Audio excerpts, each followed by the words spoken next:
I teach guitar at the academy. Probably getting to travel around, see the world a little bit. It's a few years ago now, but still getting to do that as kind of a hired sideman thing, doing different bits and pieces. But yeah, that was probably the big thing for me. It's everything. I mean, we get people, it could be 8 or 9 or 10 coming in, starting off for the beginners, up to kind of 18, 19, 20. So everyone's at a kind of a different level, I think, starting off. There's basic stuff that everyone needs to have. So you've got all your building block framework stuff of scales and chords and all the theory that's there. But once people get that down, it's kind of about exploring what they're going to do with it. They've all got different musical tastes, and it's just about kind of exploring that as well once the basics are kind of in there.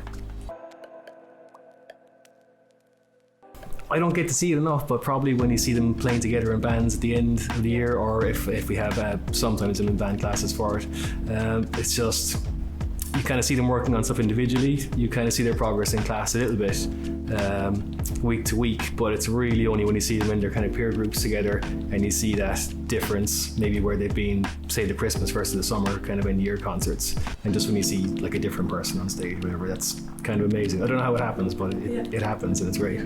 There's a kind of a crossover point that happens, I think, when people get past that initial stage where they're sort of taking in information, and it's just information. They don't have it at the tip of their tongue as such yet. They're still kind of working on things, and it's not quite there under their fingers on an instrument, or quite at their recall just straight away. But there is a point where over the weeks and months the practice kind of goes in, and all that stuff starts to become second nature. They almost forget about the fact that there's all this theory stuff underpinning everything, and there's a point you see with people where they kind of get to their own musicality coming out.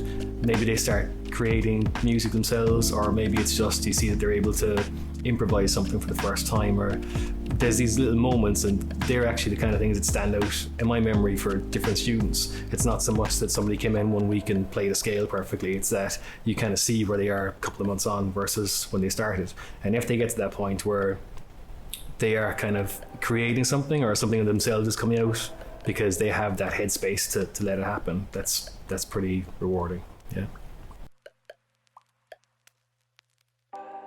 It's probably not just because of the guitar classes, but because they have that peer group around them. I think it's really important that they get to play, that they get to be kind of networking and working around people of kind of their own age group and everything, and it really kind of drives on differently together, more so than I think it ever could in just sort of one-to-one classes. Just when they're in a little group, and then when they get to join, so like all the drummers, bass players, everyone together, guitarists, vocalists, keyboards, it's hard to kind of define why it happens, but you just see, I think the progress just jumps on a lot more when they're kind of in that group. I guess they drive themselves on rather than a teacher telling them to do stuff. It's just, it comes from themselves instead.